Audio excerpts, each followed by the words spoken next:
The sun had barely crept above the Boston skyline when Margaret, Maggie, Collins stepped out of her modest hybrid sedan and into the crisp morning air. The city was buzzing with energy, but her heart pounded for a different reason.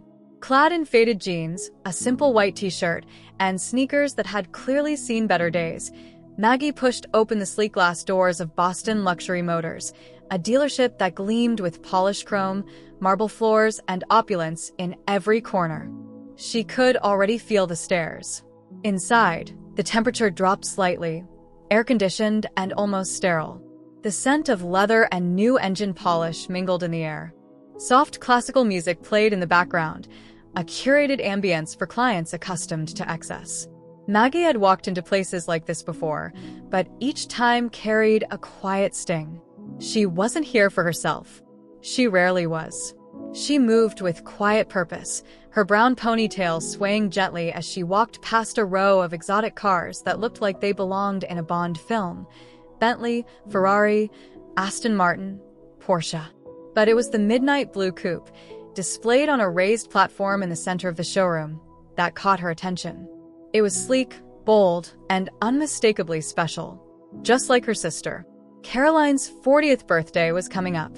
After surviving an excruciating battle with breast cancer, Maggie wanted to gift her something unforgettable, a symbol of survival, of resilience, of beauty. This car had her name written all over it. "Can I help you?" a young voice asked. Maggie turned to see a baby-faced salesman approaching with a tentative smile. He looked barely 25, his oversized suit jacket betraying his inexperience. "I'm Daniel," he said. "Welcome to Boston Luxury Motors. Are you looking for something in particular today?" Before Maggie could respond, a taller man in a navy suit slid into the conversation like a shadow. "I'll take it from here, Daniel," he said smoothly, then turned to Maggie with a smile that didn't quite reach his eyes. "Looking for directions, ma'am?" There was something in his tone, amused, dismissive, certain. Maggie didn't flinch. "I'm actually interested in that midnight blue coupe," she replied calmly, gesturing toward the platform. The man's smile faltered ever so slightly. "That's the Azure Limited.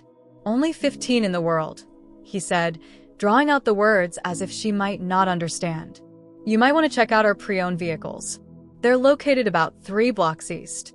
Maggie's expression didn't change. She was used to this. Judged by her clothes, her hair, her silence.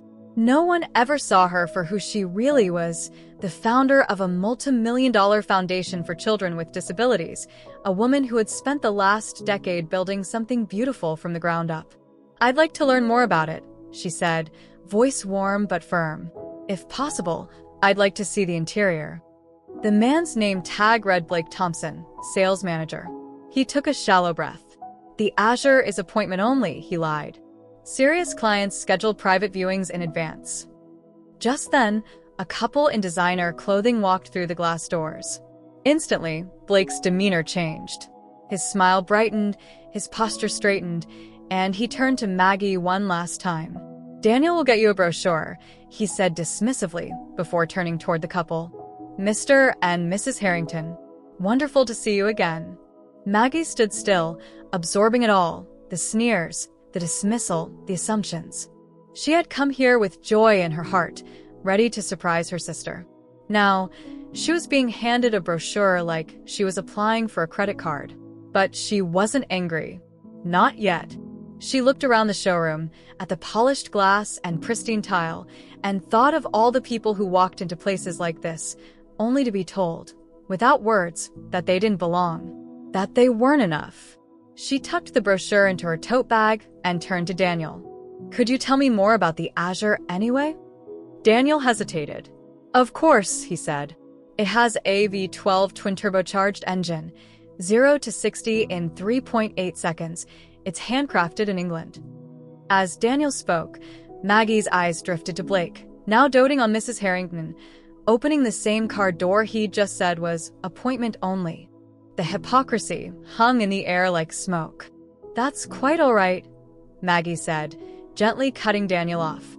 "I think I've seen enough for now." She took one last look at the Azure. She'd come for a gift, and she would leave with one. Just not in the way they expected. As she stepped out into the sunlight, The warmth hit her cheeks, and for a moment, she let it wash over her. The embarrassment, the judgment, and then the resolve. She reached for her phone. And just like that, the wheels of something much bigger began to turn. She reached for her phone. And just like that, the wheels of something much bigger began to turn. Have you ever been judged just by the way you look? Or told you didn't belong somewhere, before anyone even knew your story? If this moment stirred something in you, hit the like button and comment below with the name of your city. In our next video, we'll send a special shout out to those who stand for kindness, respect, and second chances. And don't forget to subscribe. This story is just beginning. The next morning, the sky over Boston was painted in pale gold, the early light glinting off the glass towers and casting long shadows across the pavement. The streets were alive with rhythm, horns blaring, coffee cups clinking, city shoes striking the sidewalk like percussion. At exactly 9:52 a.m., the familiar glass doors of Boston Luxury Motors swished open once again. This time, no one noticed the woman who had entered yesterday. Instead, all eyes turned toward the Rolls Royce Phantom that had just pulled up to the curb. It wasn't just a Rolls. It was a statement, custom midnight blue, chrome accents, elongated body, and wheels that looked like they hadn't even kissed the road yet. The engine didn't growl. It purred, confident, effortless, untouchable. Inside the dealership, Blake Thompson, immaculately dressed in his signature navy suit and perfectly knotted tie, was wrapping up the morning sales meeting. He stood before his team like a general before battle. Qualify your clients early, he instructed, arms folded. Time is our most valuable resource. This isn't snobbery, it's efficiency. If someone doesn't look like they belong here, they probably don't. Several staff members chuckled lightly. Daniel, the young salesman from the day before, said nothing. His jaw was set a little tighter. His eyes darted toward the glass. He'd recognized the car. And he knew exactly who it was connected to. Blake, Daniel said under his breath. You might want to see this. Blake turned, mildly irritated. The moment he saw the car, the irritation vanished. His mind recalibrated instantly. He didn't recognize the man stepping out of the rear passenger seat, but that didn't matter. Everything, the suit, the posture, the discreet power, screamed wealth. Blake straightened his shoulders, smoothed his tie, and moved swiftly toward the entrance. His practiced smile was already in place. Good morning, sir. Welcome to Boston Luxury Motors, he greeted with flawless professionalism. Blake Thompson, sales manager. May I assist you personally? The man paused. He was tall, refined, and exuded the quiet dominance of someone used to commanding rooms without raising his voice. His suit alone cost more than most used cars. He extended his hand. Alexander Collins, he said simply. Blake's grip tightened slightly. The name rang a distant bell, but his focus was on the potential sale. Mr. Collins, it's an honor. What brings you in today? Perhaps you're interested in our limited editions? Alexander's voice was calm, but carried steel beneath the surface. I'm here for the Azure Coupe, midnight blue. My wife was here yesterday. She expressed interest in it. Blake's professional veneer held, though a slight flicker of confusion danced in his eyes. Your wife, he asked. I don't believe I. You do, Alexander cut in, his tone never rising, but landing like a gavel. She was wearing jeans and a white t-shirt. You told her she might be more comfortable looking at used cars. The words struck like a slap. Behind them, Daniel had gone completely still. Blake's mouth opened, but no words came. She came here to purchase a gift, Alexander continued, his voice unwavering. But instead, she was publicly judged, humiliated, and dismissed. All because of how she looked. Around them, the showroom had quieted. Salespeople hovered. Customers looked on, uncertain whether to pretend not to listen or fully lean in. Blake finally found his voice. Mr. Collins, there must have been some misunderstanding. There wasn't. Daniel interjected suddenly, his voice breaking the tension like glass. He stepped forward, nervous but resolute. I was here. I watched it happen. She asked about the Azure directly. She was polite. She was serious. But Blake. Blake shot him a warning glare. Dismissed her, Daniel finished. He lied and said the car was appointment only. Then let another couple sit in it. I thought about saying something yesterday. I should have. Alexander gave Daniel a small nod of respect. Thank you, he said. Then, turning back to Blake, my wife is Margaret Collins. She founded the Collins Foundation for Children with Disabilities. She's raised over $50 million for medical programs, adaptive sports, and education. He let that sink in. She lives simply because she chooses to, not because she has to. Blake's face had gone pale. Behind him, Richard Mason, the dealership's owner, appeared, having been drawn in by the silence. Is everything all right here? Mason asked. Alexander turned to him slowly. Your sales manager turned away a client yesterday, my wife, because she didn't look the part. Today, I came to purchase a car, but now I'm reconsidering. The air went cold. Mason's face tightened. Mr. Collins, I deeply apologize. I'm not looking for an apology, Alexander said. I'm looking for a shift. People like my wife walk into places like this every day and are dismissed, judged, ignored, all because someone thinks they don't fit the mold of wealth or worth. He paused, eyes scanning the silent showroom. Change doesn't begin with policies or handbooks. It begins with moments like this, uncomfortable, honest moments. And people deciding what they stand for. Mason swallowed. What would you like us to do? Alexander turned his gaze back to Blake, then to Daniel. I want Daniel to handle the purchase, he said. Not just the Azure. But I was also considering replacing our corporate fleet. 7 vehicles. Possibly more. Blake's eyes widened. That kind of sale would break records. But, Alexander continued, I'll only move forward under one condition. Everyone waited. I'd like your sales manager to volunteer at our foundation's next benefit, not as a guest, but as staff. Hands-on, working directly with the children. I believe he has a few things to unlearn. Blake opened his mouth, then closed it. His face flushed, but he nodded stiffly. Alexander smiled politely. Good. Then let's begin. She walked out yesterday with nothing but her dignity. Today, she walked back in without ever saying a word and changed everything. The glass doors of the Collins estate closed with a muted thud, and for a moment, Maggie simply stood there, still. The marble floor beneath her bare feet felt cold, grounding her. The morning sunlight filtered in through the tall windows, warming her face, but inside, a chill of humiliation still lingered. She slowly made her way through the quiet halls of her home, the kind of silence that amplifies every breath, every step.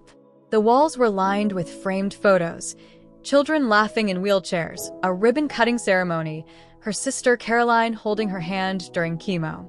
Each one a memory, a mission, a reason to keep moving forward. But today had cut deeper than usual. Maggie entered Alexander's study without knocking. He was there, as always, seated behind his desk, the picture of calm focus. But as soon as he looked up and saw her face, his body language shifted. He stood immediately. Maggie, he said, crossing the room. What happened? She didn't speak at first. Instead, she reached into her tote bag and pulled out a crumpled dealership brochure. She handed it to him wordlessly. He took it, glanced at the logo, then back at her. She was staring out the window, her eyes distant. It was enlightening, she said, finally, her voice tight. And then, in a slow, steady voice, she told him everything. The greeting, the dismissal, the fake, appointment-only policy, the laughter when she mentioned a cash purchase, the eyes that never really saw her, the tone of a man who had already decided she didn't belong. As she spoke, Alexander listened in silence. His jaw tensed slightly. One hand curled into a loose fist by his side. But he didn't interrupt her once. I wasn't angry for myself, Maggie said when she finished. Her voice had softened now, almost a whisper.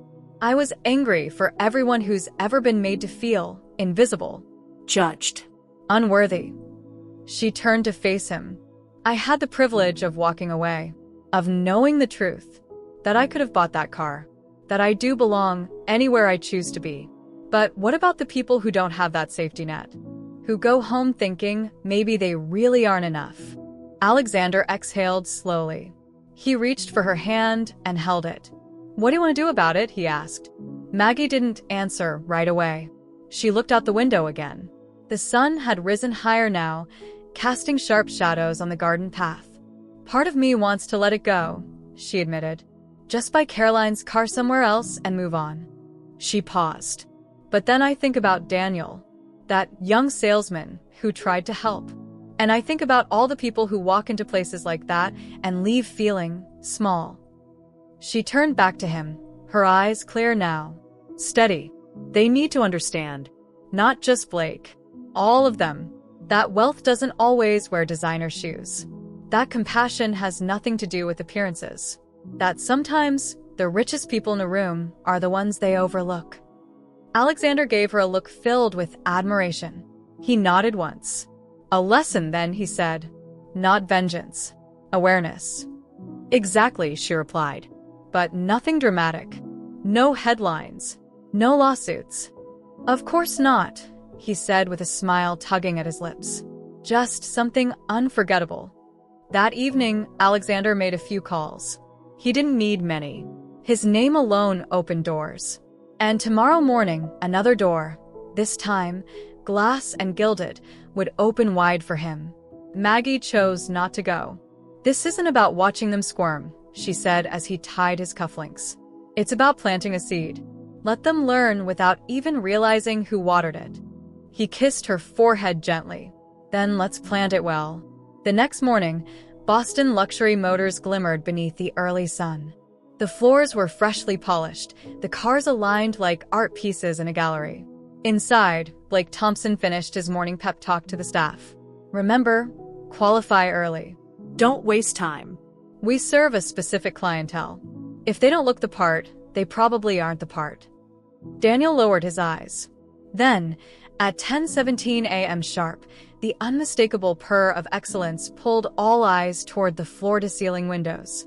A custom Rolls Royce Phantom glided to a stop, its midnight blue paint shimmering like oil on water. The door opened slowly, and out stepped Alexander Collins, tall, composed, immaculately dressed, and radiating quiet authority. Blake practically sprinted to greet him. "Welcome, sir." Blake Thompson, sales manager. "It's an honor." Alexander extended a hand. "Alexander Collins." Blake smiled wide. "What can we show you today, Mr. Collins? Limited editions? Something bespoke, perhaps?" Alexander's voice was calm and razor-sharp. "I'm here for the Azure Coupe. Midnight blue. My wife was here yesterday. Margaret Collins." Blake's smile cracked. I don't recall." "You do," Alexander said simply. "She wore jeans and a white t-shirt. You told her she might prefer the used car lot." Behind him, Daniel froze. The entire showroom went still. Alexander continued. "She came here to make a purchase. Instead, she left with a lesson in how easily people are dismissed."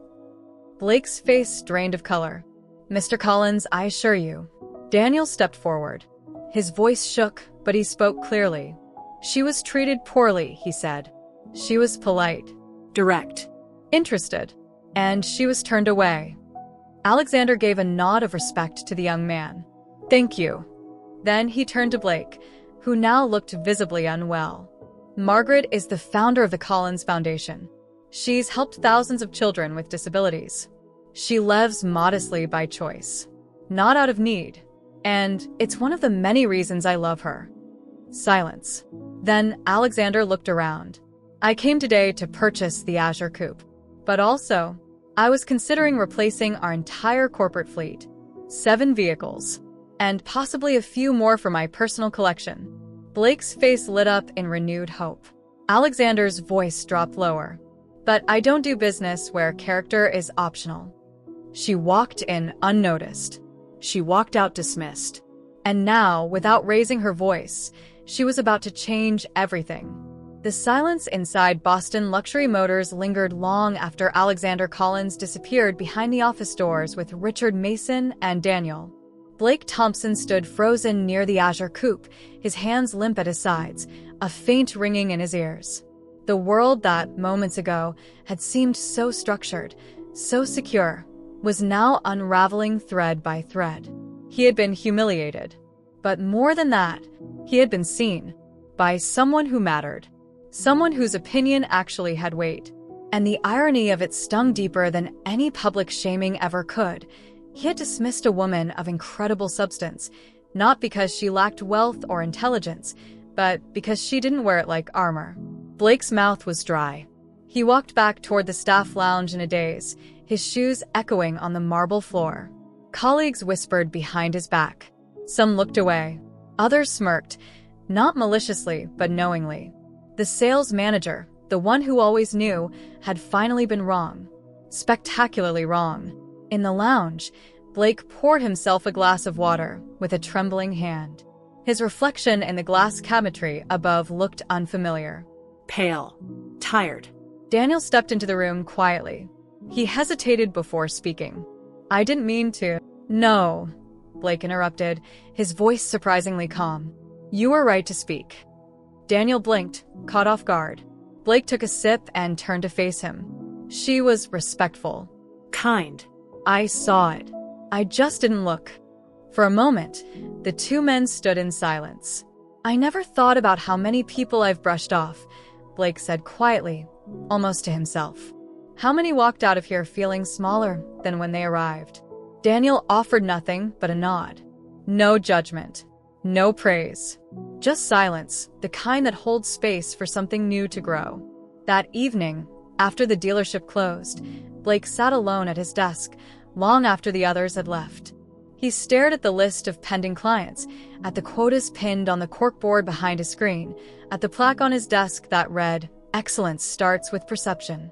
He slowly turned it over. Outside, the city was slowing down. Lights flickered on across the skyline, but inside Blake's office, only the soft hum of the air conditioning filled the air. For the first time in years, Blake wasn't thinking about the next sale. He wasn't strategizing, positioning, controlling. He was remembering. He thought of his father, a mechanic who wore oil-stained shirts and never cared for appearances. A man who taught him to shake every customer's hand, whether they drove in with a Lexus or a beat-up Chevy. Somewhere along the line, Blake had traded those values for polish and perception. And now it all felt hollow. The next morning, when Blake arrived at the dealership, he was early. Earlier than usual. The staff began to trickle in, and many exchanged uncertain glances when they saw him holding a broom. He was sweeping the entryway himself. Maintenance called in. He lied, though they hadn't. When Daniel walked in, Blake stopped him. "Daniel," he said. "You're handling the Collins purchase. I'm not just saying it because Mr. Collins requested it. You earned it." Daniel's eyes widened. "Thank you, sir." Blake nodded.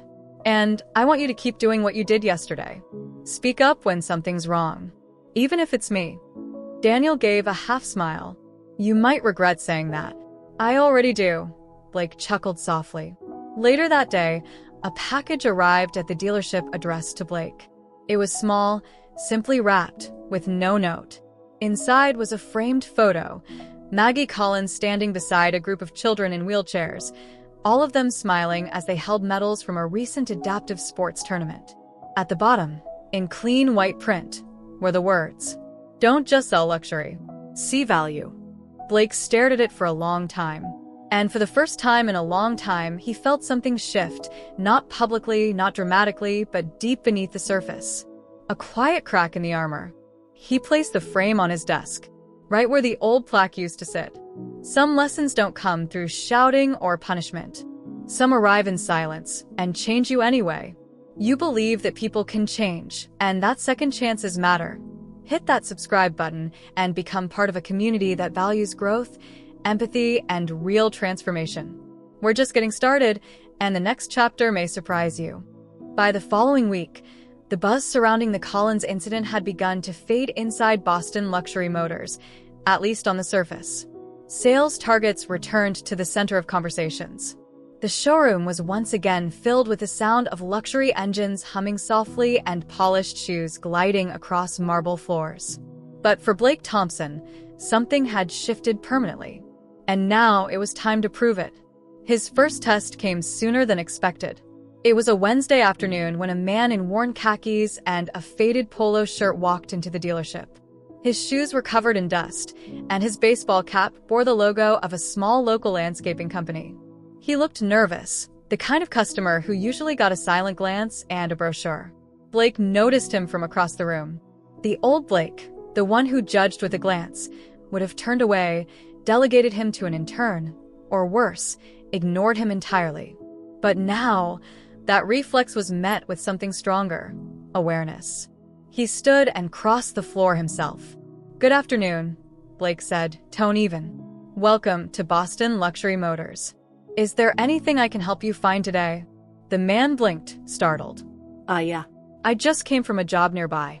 I know I don't look like much, but my wife and I have been saving for 10 years.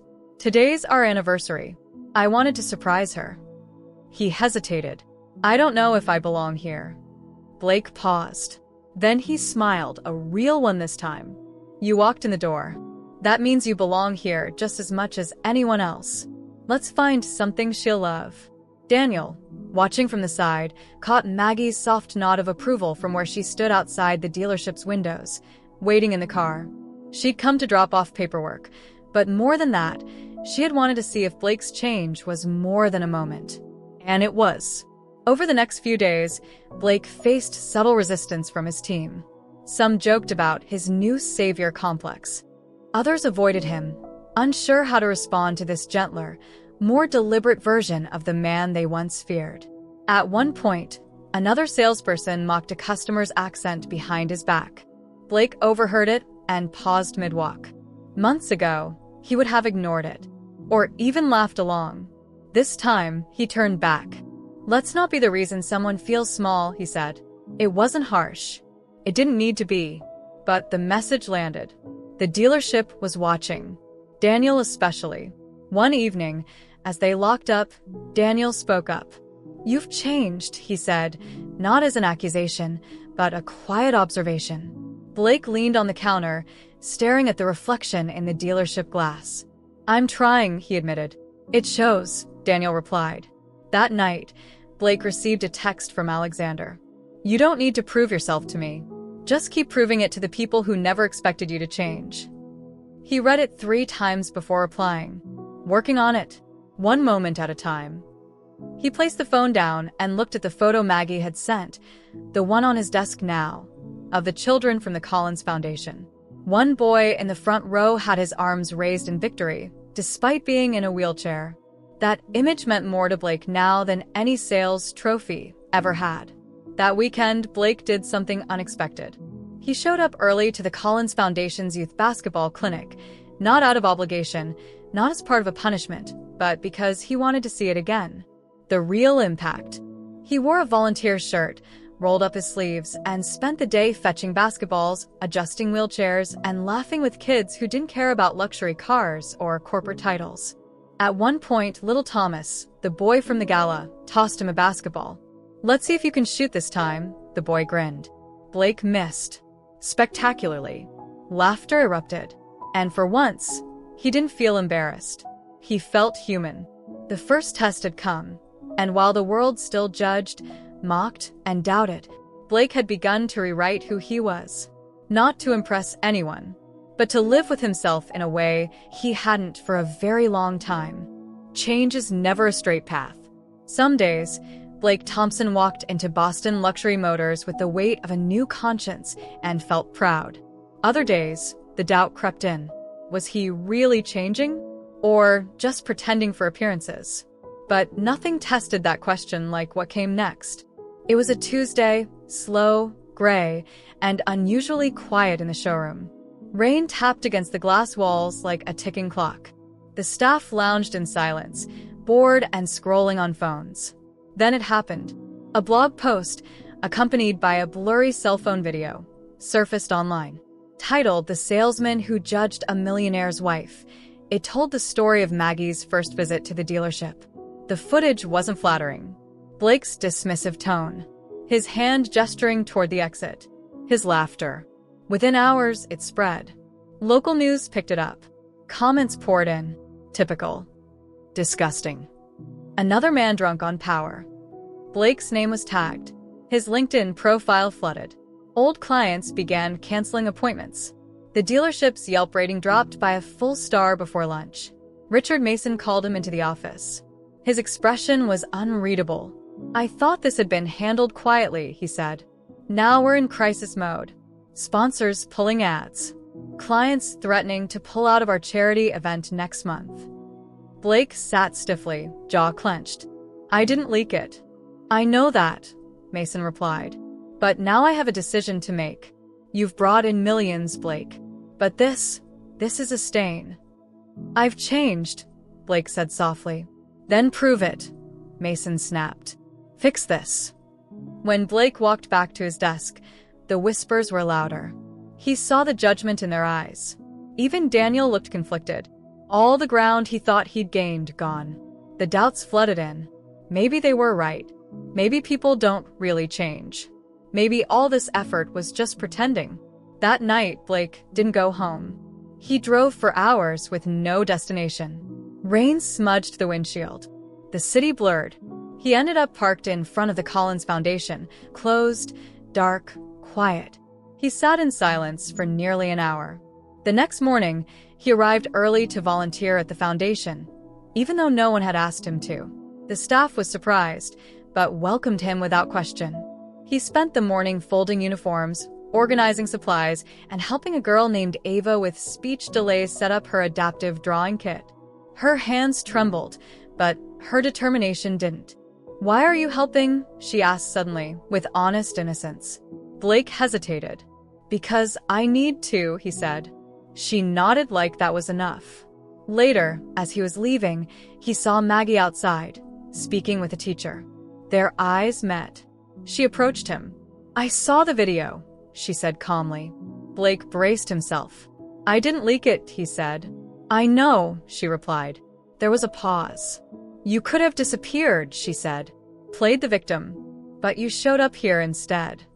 "I'm not looking for praise," Blake muttered. "I'm not offering it," Maggie said. "But I am noticing. That matters more than you think." Her gaze softened. "Change doesn't mean you never fall. It means you keep getting back up, even when the world's watching." Blake felt something tighten in his throat. He nodded, unsure if he could speak. She turned to go, then stopped. "Oh, and Blake," she said over her shoulder. "Yeah, let them talk. You've already started living a better story. If this story stirred something in your heart, if you've ever fallen and dared to rise again, leave a like. It's a small gesture, but like every act of kindness, it echoes farther than we can see." There was a strange kind of quiet in Blake's life now. Not the silence of shame, that had passed, but the silence that comes after the storm, when the dust settles and you're left with the truth of who you've become. The controversy was no longer headline news. The online comments had slowed, though some still stung when he stumbled across them. But Blake no longer lived in the shadow of those words. He was rebuilding. Every morning, he volunteered at the Collins Foundation before heading to the dealership. It had become his ritual, not for image, not to be seen, but because those few hours grounded him in something real. It was during one of those mornings that Thomas, the boy in the wheelchair with too much attitude and not enough filter, rolled up to him with a sly grin. "Hey, Mr. Fancy Tie," he called out. Blake laughed. "Not wearing one today, kid." Thomas squinted. "Yeah, I noticed. That's actually why I trust you now." Blake crouched to his level. "You didn't trust me before?" "Nope," Thomas said. "But you keep showing up. Even when it's boring. Even when no one's watching. That's how you know."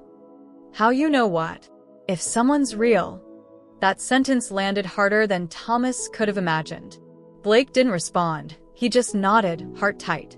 Later that same day, Alexander Collins stopped by the foundation unannounced. Maggie was hosting a workshop on confidence for teenage girls with disabilities, her voice soft yet commanding as she led them through a writing exercise. Blake watched her from the hallway for a moment, unseen. She didn't just speak to the girls. She looked at them with such fierce tenderness, as if each one carried a universe inside. He suddenly understood what Alexander had meant when he said Maggie didn't need to dress up to own a room. She already did. When she emerged, catching sight of him by the door, she smiled. "Didn't think I'd see you today," she said. "I didn't plan to stop by," he replied. "But I needed to tell you something." She tilted her head, curious. Blake took a breath. "I've been talking to Mason. I'm stepping down from sales management." Maggie blinked. "You're resigning?" "No," he said. "I'm shifting roles. Asked to oversee a new community engagement initiative. Outreach programs. Scholarships. Internships for kids like the ones here. I want Boston Luxury Motors to be known for more than just cars." She was quiet for a moment. Then her smile grew wider. "And what made you decide that?" He didn't hesitate. "Because selling luxury is easy. But recognizing real value, that's where the impact is." She nodded slowly, her eyes shining with something deeper than approval, respect. "And you think Mason will go for it?" "He already has. Turns out, the board loved the press we got from the gala. I told them if they want long-term loyalty, they need to stop chasing buyers and start building community." Maggie looked at him, really looked. "You've changed," she said. "I know," Blake answered. "But this time, it's not for show." Before she could respond, Thomas called from across the room. "Mrs. Collins, Blake just promised me I can design the next car logo." Blake raised a hand. "I did not." Maggie laughed. "Well, now you kind of have to." As they walked back inside together, Maggie turned to him one last time. "Thank you," she said. "For what?" Blake asked. "For proving that even the hardest hearts can be softened, not by punishment, but by purpose." It wasn't redemption. Not yet. But for the first time in his life, Blake Thompson was building something that couldn't be measured in dollars. And that was real power. Have you ever seen a heart change quietly? Not with noise, but with intention? Tell us in the comments. Who helped you become who you are? Or who you're still becoming? There are transformations that roar like a storm. And then there are those that bloom in silence, slow, steady, and impossible to ignore. It had been a month since Blake Thompson stepped out of his former role and into a new one. The dealership, once focused solely on margins and metal, had started to shift its rhythm. And people were noticing. The showroom had added a new space, a quiet glass-walled lounge titled Community Corner. Photos lined the walls, children in wheelchairs playing adaptive sports, teens receiving scholarship letters, and smiling volunteers in dealership uniforms. Some customers asked about it. Most just stared in quiet surprise. Blake had initiated weekly visits to the Collins Foundation with different staff members. It wasn't mandatory. It wasn't even publicized. But word spread. And little by little, hearts inside the dealership began to soften, not from pressure, but from presence. One afternoon, a man named Jorge stepped into the showroom. He wore a construction uniform and looked unsure. Blake greeted him personally. "I've never been in a place like this," Jorge admitted. "But my daughter has cerebral palsy. She saw your photo wall. She begged me to take her here just to see it up close." Blake smiled. "She's welcome anytime." He bent down, opened a display case, and handed Jorge a miniature model of the Azure Coupe. For her, to remind her she belongs in every room she enters. Jorge's eyes welled. It wasn't a sale. It was something bigger. Meanwhile, Daniel had grown too. No longer the shy kid in a suit 2 sizes too big, he now stood tall, confident, and deeply respected. Maggie had quietly recommended him for a youth mentorship initiative, and now he was guiding teens from the foundation into internships at the dealership. One afternoon, Blake found himself watching Daniel speak to a group of students with such clarity and passion that he couldn't help but smile. That same evening, Maggie visited the dealership for the first time since her original humiliation. But this time, she didn't come in unnoticed. The staff stood a little straighter when she entered. Daniel greeted her like family, and as she walked through the showroom, she noticed something small but powerful. On Blake's desk sat the same framed photo of the children. but beside it was a new plaque. "We don't sell dreams. We recognize worth." When Blake saw her, he stood, not out of obligation, but respect. "I'm glad you're here," he said. "I almost didn't come," she admitted. "I wasn't sure what I'd find."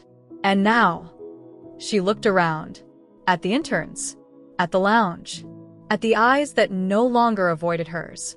"I see the seeds taking root," she said. "You didn't just change yourself. You created space for others to grow, too." They stood there in a quiet moment of shared understanding. No need for grand speeches. No need for rehashing the past. "Also," Maggie added with a grin, "Thomas says you're still terrible at basketball." "I am," Blake admitted, "but I never miss a game." Before she left, she placed a small card on his desk. It read, "True leadership isn't loud. It's felt." That night, Blake walked through the showroom after hours, turning off lights. He passed the community corner, where the glow of a single spotlight landed on a photo of a little girl in a wheelchair holding a car key. Her smile stretched wider than the car behind her. And for the first time, Blake didn't feel like a salesman anymore. He felt like a builder. Of people. Of moments. Of meaning. The world hadn't changed overnight. But thanks to one woman's quiet dignity and one man's broken pride, a corner of it had. And it was only the beginning. For all his progress, Blake Thompson knew there would come a day when the past would knock, not to haunt him, but to see if he had truly changed. That day arrived quietly, like most tests do. It started with an email. Subject: Urgent Acquisition Proposal. It was from a luxury auto conglomerate based in New York, one of the largest in the country. They had seen the recent buzz around Boston luxury motors. Not just the sales, but the human interest appeal of the Collins Foundation partnership. They wanted to buy the dealership. Full acquisition. Blake as regional director. Triple salary. Clean slate. But there was a catch. The new owners would restructure the dealership. The foundation work? Not aligned with brand strategy. The interns, the outreach, the community work, all of it would be cut. Back to basics, they wrote. Sell luxury. Nothing else. Blake sat in his office that night, the offer glowing on his screen. The money was absurd. The power undeniable. All the old dreams he once chased, back on the table. And now he could have it with a single signature. He leaned back in his chair. Across the room, the photo of Thomas and the children caught his eye. Below it, the new plaque still read, "We recognize worth." But for the first time in weeks, he questioned if he did. He thought of his old self, the man who would have signed in seconds. He thought of Daniel, now mentoring young interns like he once had. He thought of Maggie, who had changed everything by doing nothing but standing firm. And he thought of the night she'd said, "Let them talk. You've already started living a better story." But what if that story didn't pay the bills? What if standing firm meant standing alone? The next morning, Mason called a private meeting. "We need your advice, Blake," he said. "The board loves the offer, but they also see what's happened here since your shift. If you back this, they'll follow. If not, we'll decline." All eyes turned to him. He had the power and the temptation. That night, Blake didn't sleep. He drove again, this time not to escape, but to think. He stopped at the foundation, walked the empty halls, stood under the photo wall. Every story there, every smile, was connected to the choices he'd made when no one was watching. And when he finally made his decision, it was simple. He returned to the dealership the next morning and walked into Mason's office. "I've made my choice," he said. Mason looked up. "We're not selling," Blake said firmly. "We're not cutting the foundation. We're not walking backwards. But Blake, this is..." "I know what it is," he interrupted. "But this time, I'm not for sale."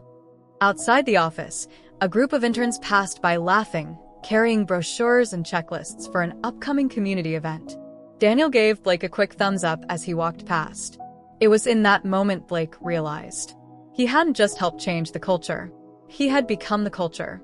Later that evening, he sent Maggie a message.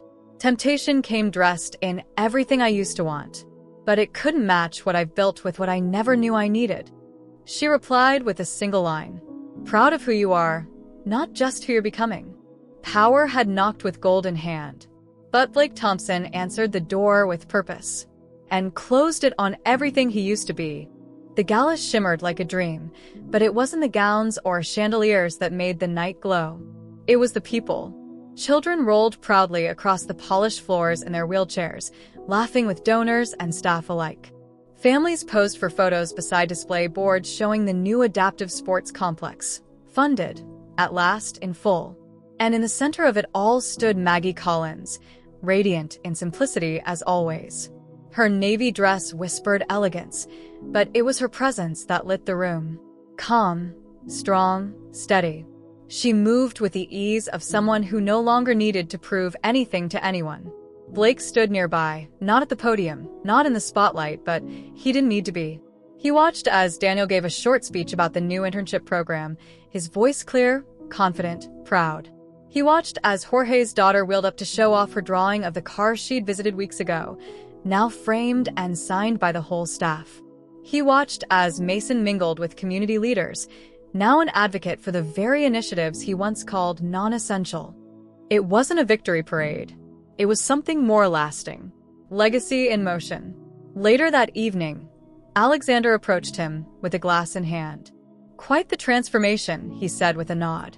Blake gave a half-smile. "Took long enough." Alexander chuckled. "Important things usually do."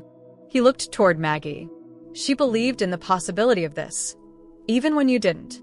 "I know," Blake said. "That's what makes it worth more." A few feet away, Thomas was coaching a mini wheelchair basketball demo. He motioned to Blake. "Mr. Blake, you're up next." Blake held up his hands. "Do I have to lose again tonight?" "Yes," Thomas grinned. "It's tradition." Maggie joined them as Blake walked toward the court. "He's becoming someone new," she said softly to Alexander. "No," Alexander replied, eyes warm. "He's becoming who he was always meant to be." As Blake took the ball in hand, laughter erupting around him, a sense of peace settled over the evening like soft snowfall. It wasn't about cars anymore. It was about dignity, presence, second chances. It was about recognizing that the real luxury in life isn't in what you drive, but in who you choose to be. Some lessons take a lifetime to learn, but once they're lived, they don't just change a person. They change everything around them.